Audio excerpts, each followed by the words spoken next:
News Talk 95.1 FM, 790 AM. We are KFYO Mornings.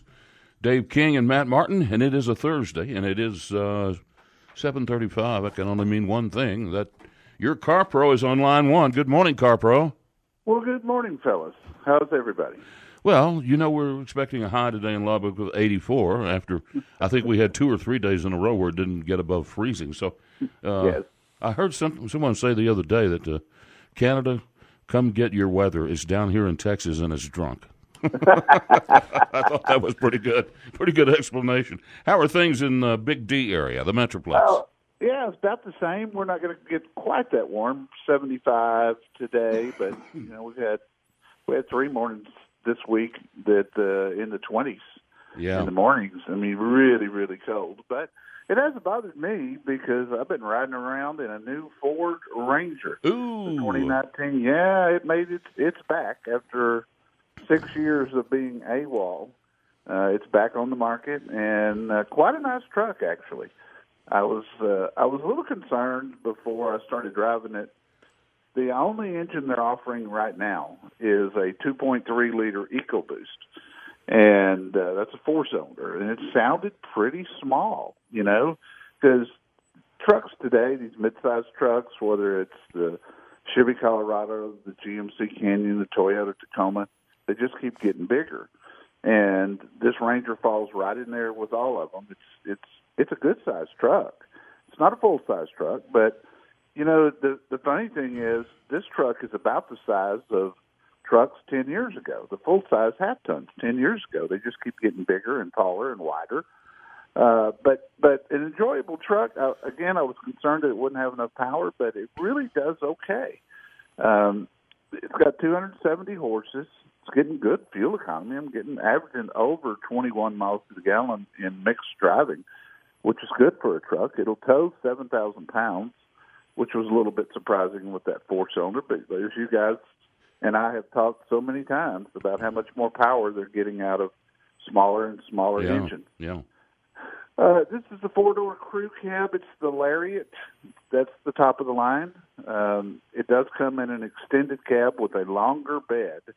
The crew cab comes with a 5-foot bed, and the extended cab comes with a 6-foot bed.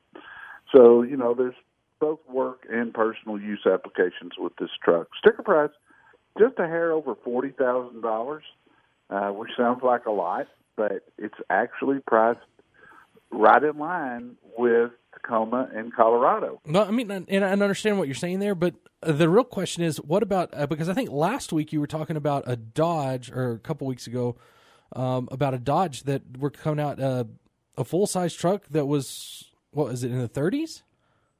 Yeah, the base price. Well, I understand it's the base price, but I just mean when you're looking at a mid-size truck compared to a full-size truck.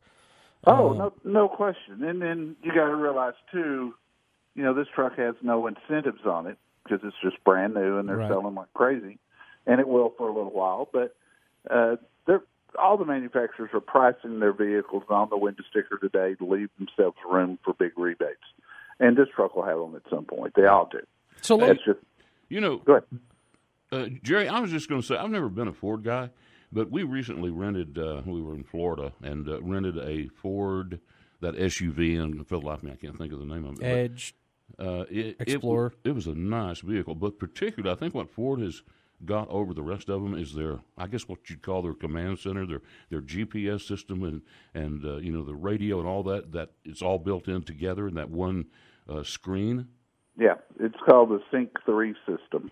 Yeah, this Ranger has it. And the funny thing is, Ford, when they came out with Sync back probably 7-8 years ago, it was the worst system out there.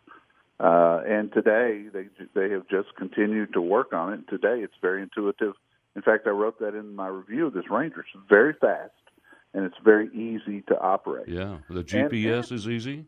Yeah, and, you can, in this truck, I can go out there right now and find the closest gas stations to me and find out how much fuel is per gallon. I can get live sports scores if I want to. I can get live stock readings. Not that it would help me, but I can also get live. It might make you cry. You never know. ski conditions in Dallas, Texas, and then real-time weather and traffic. So, yeah, they've come a long way. So overall, I like this truck. This is a two-wheel drive version. It does come in four-wheel drive, of course.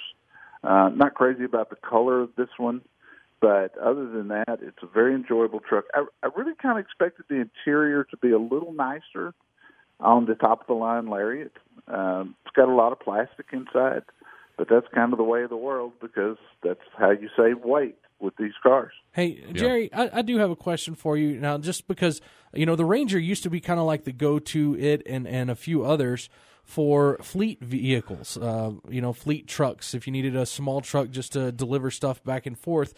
Is there anything out there right now for those that are looking for fleet vehicles? This one comes in an XL, which is a stripped-down, no carpet option, but it's still going to run, $25 to $28,000. And it's still much larger than what most of them use as their fleet vehicles.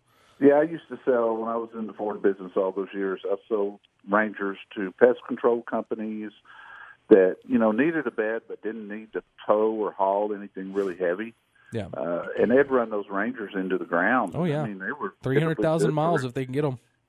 I've been saying for a while now, the first car company that comes out with an actual small truck, not a mid-sized truck like this, but a small truck, I think they're going to kill a bear with it. I think it's just going to sell like hotcakes. Well, and the thing is, knowledge, they've got everything set up for it. If you just extended the back a little bit on, like, let's say the Ford, what is it, the Escape, or maybe even the Edge size, and just extended it back. I mean, you've got everything set up for it. It makes sense just to go ahead and make it and see what happens. Yeah, and I think we'll see it, with this move to trucks and SUVs. The last Ford Taurus rolled off the assembly line this week. That was kind of a sad thing for me because I remember that car in its heyday.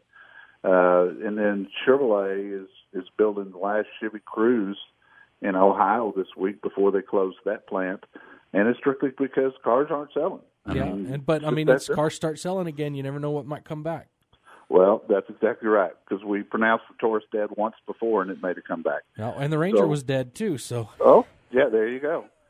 So we shall see. One thing I wanted to mention to you guys, besides the website, carprousa.com, we put a lot of news stories up yesterday, but this Saturday at 11:35 on KFYO, I'm going to be talking to a gal named Ginger Allen. Ginger is the chief investigative reporter for CBS 11 here in Dallas-Fort Worth, and I've known her for many years. And we're going to talk about something that I had in the newsletter last week and on the website still about counterfeit airbags. We had a case here in Dallas where a 34-year-old lady was killed in a Kia Soul when she hit a tree, lost control of the car, hit a tree, and, everybody was just shocked that it killed her. But come to find out, when they investigated, there was a fake airbag there. And obviously she did not know that, and it cost her life. So we're going to be talking about that on your station Saturday at 11:35. Oh, yeah, and if you miss it, you're going to have it on your podcast later on carprousa.com. You also have an article about that, I think, as well. I do, and we're putting up another one today to talk about her coming on the air with us. It's a growing problem, and it's something that people need to be educated on. All right. Well, Jerry, we're out of time, but thank you so much for coming on. Jerry Reynolds, the Car Pro, will be on from 11 to 1 every Saturday right here on 95.1 FM, 790 AM KFYO, and your website is carprousa.com. You get all the information, everything we talk about right there. Thank you, Jerry. All right. See you next week.